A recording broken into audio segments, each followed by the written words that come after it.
अखंड मंथन के सभी दर्शकों को नमस्कार। मैं हूं शेखर त्रिपाठी और आप देख रहे हैं हमारा यूट्यूब चैनल अखंड मंथन। लोकसभा चुनाव परिणाम 4 जून को घोषित किए जाने वाले हैं और इसी पर आधारित है हमारी आज की ये विशेष वेब सीरीज। जैसा कि हमने इसमें आपको देश भर के ज्योतिषाचार्यों के द्वारा की गई भविष्यवाणी आपके समक्ष प्रस्तुत की है, तो आज के इस एपिसोड में हम आपको संसार भर के राजनीतिक विश्लेषकों की गणना क्या कहती है, इसी पर महत्वपूर्ण प्रकाश डालने जा रहे हैं। लेकिन सबसे पहले आपको दिखाते हैं चुनावी रणनीतिकार श्री प्रशांत किशोर द्वारा की गई वह भविष्यवाणी जिसमें उन्होंने 4 जून को आने वाले परिणाम को लेकर के भविष्यवाणी की है। उन्होंने तो यहां तक कह दिया है कि जो लोग उनकी भविष्यवाणी पर अभी भी विश्वास नहीं कर रहे हैं वो 4 जून को पानी की बोतल साथ लेकर बैठें, क्योंकि जब उनकी बात सत्य होगी तो विपक्षी दलों को पानी पीकर अपना गला तर करना पड़ेगा। तो चुनावी रणनीतिकार जिन्होंने 2014 में बीजेपी के लिए चुनाव जीतने की रणनीति बनाई थी और उसके बाद उन्हें चुनाव जीतने का मास्टरमाइंड कहा जाने लगा, तो उन्हीं प्रशांत किशोर ने अब सोशल मीडिया पर ताल ठोक करके बीजेपी के लिए एक अनोखी भविष्यवाणी कर दी है। चुनाव विश्लेषक प्रशांत किशोर का कहना है कि जमीन पर भाजपा और पीएम मोदी के खिलाफ कोई गुस्सा नहीं दिख रहा है, हल्की फुल्की नाराजगी है, तो वो बीजेपी को सीटों के रूप में कहीं कोई बड़ा नुकसान होता हुआ नहीं दिख रहा है।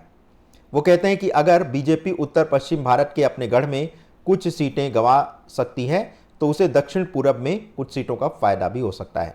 इस तरह बीजेपी को 2019 में मिली सफलता से भी बड़ी सफलता मिल सकती है। पीके का कहना है कि पीएम मोदी तो 400 सीटें पाने का दावा कर रहे हैं, किंतु वो ऐसा सिर्फ कार्यकर्ताओं का मनोबल बढ़ाने के लिए कर रहे हैं। लेकिन बीजेपी 2024 में 272 सीटों से अधिक सीटें प्राप्त करके आसानी से सरकार बना लेगी। 272 इसलिए क्योंकि बहुमत का आंकड़ा 272 सीटों का ही होता है। पीके के अनुसार पीएम मोदी के गठबंधन को 300 से अधिक सीटें इस बार प्राप्त होने जा रही हैं। इसी तरह से 2021 के पश्चिम बंगाल के विधानसभा चुनाव में भी उन्होंने कहा था कि बीजेपी 100 सीटों से अधिक नहीं जीत पाएगी और वही हुआ भी। चुनावी भविष्यवाणियों के लिहाज से देखा जाए तो पीके का चुनावी आकलन अधिकतर सत्य ही हुआ है, कुछ एक अपवादों को छोड़कर। पीके के अनुसार बीजेपी को यूपी में जिन सीटों का नुकसान होगा वह उसकी भरपाई दक्षिण के राज्यों से कर लेगी।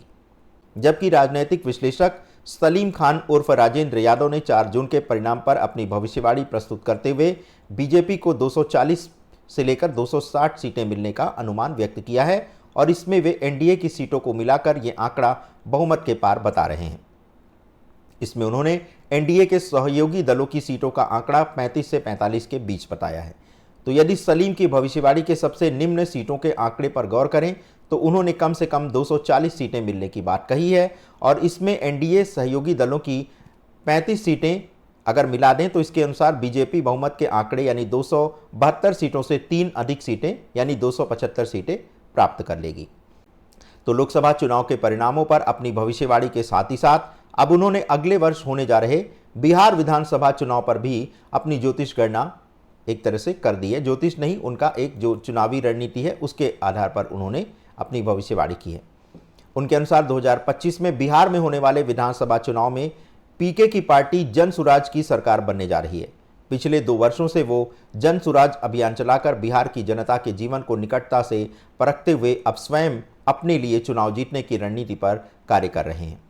यदि पीके के चुनावी रणनीति पर एक नज़र डालें तो अभी तक उनके हिस्से में जीत अधिक और हार कम आई है। जिस प्रकार से 2014 में उन्होंने बीजेपी एनडीए के लिए चुनावी रणनीति में भारी सफलता प्राप्त करते एक रिकॉर्ड बना डाला था, क्योंकि 1984 के बाद पहली बार किसी पार्टी को पूर्ण बहुमत के साथ अपने दम पर सरकार बनाने का अवसर प्राप्त हुआ था। 2017 में उन्होंने पंजाब विधानसभा चुनाव में कांग्रेस के लिए रणनीति बनाई और कांग्रेस को 117 में से 77 सीटें प्राप्त हुईं और अमरिंदर सिंह एक मजबूत नेता के तौर पर सामने आए। 2019 में उन्होंने आंध्र प्रदेश विधानसभा चुनाव के लिए वाईएसआरसीपी के लिए रणनीति बनाई और इस दल ने 175 में से 151 सीटें जीतकर रिकॉर्ड बना दिया। इस चुनाव में पीके ने जगन मोहन रेड्डी की पदयात्रा और कल्याणकारी योजनाओं के वादों पर ध्यान केंद्रित किया था। इसके बाद 2020 के दिल्ली विधानसभा चुनाव में पीके ने आम आदमी पार्टी के लिए काम किया और उसे 70 में से 62 सीटें दिला दी थीं। इसमें उन्होंने केजरीवाल के शासन पर जोर दिया, विशेष रूप से शिक्षा, स्वास्थ्य सेवा में, और जनता को ये समझाया कि आम आदमी पार्टी का पूरा ध्यान सिर्फ और सिर्फ दिल्ली के विकास पर केंद्रित होगा, क्योंकि पार्टी और कहीं है ही नहीं। अब 2021 में उन्होंने पश्चिम बंगाल विधानसभा चुनाव में ममता बनर्जी के लिए काम किया और टीएमसी को 294 में से 213 सीटें दिला दी थीं।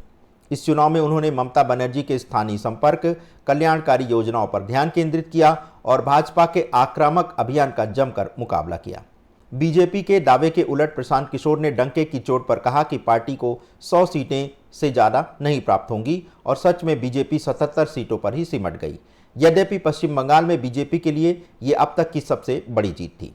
फिर 2015 में दिल्ली विधानसभा चुनाव में पीके ने एक बार पुनः आम आदमी पार्टी के लिए रणनीति बनाते हुए उसे 70 में से 67 सीटों पर विजय दिलाई थी। इसमें उन्होंने स्थानीय मुद्दों, केजरीवाल की स्वच्छ छवि और शासन के वादों पर ध्यान केंद्रित किया।